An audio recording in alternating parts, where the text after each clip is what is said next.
The case of a murdered rabbi that stunned New York City back in 1990. David Ranta went to prison when he was just 35, back when the first George Bush was president.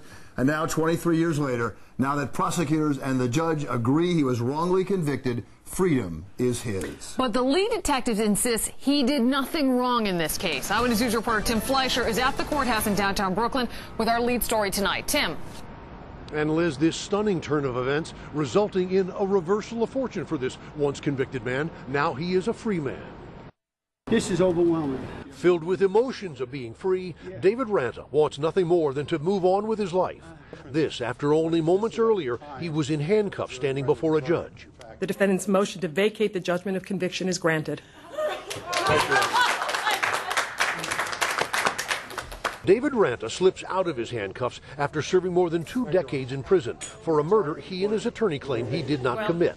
Sir, you are free to go. Just over 23 years ago, Rabbi Haskell Wurzberger was killed sitting in his car. Police claiming a gunman who had earlier botched an attempted robbery of a diamond courier approached Wurzberger, killing him and stealing his car.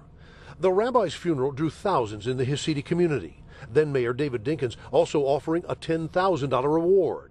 David Ranta, an unemployed printer, was arrested, later convicted, and sentenced to 37.5 years in prison. This is a travesty of justice from the beginning. The Brooklyn DA's Conviction Integrity Unit began reviewing the case in 2011 after questions were raised about witnesses and evidence against Ranta.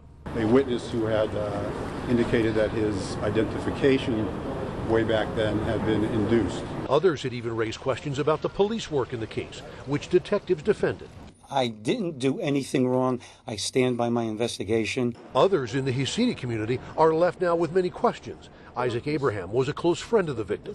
This is mind-boggling that this can happen, and it's devastating. But as Ranta was hurried to a waiting car and a new life as a free man, his family also hurried to be with him, hoping this day would come. I knew it would. I knew it would. I don't believe in the justice system for that whole time, but now, kind of renewed some faith in him. But tonight, some in the Hasidic community are saying a special prosecutor should be brought in to reopen the case. Reporting live in downtown Brooklyn, Tim Fleischer, Channel 7 Eyewitness News. Such a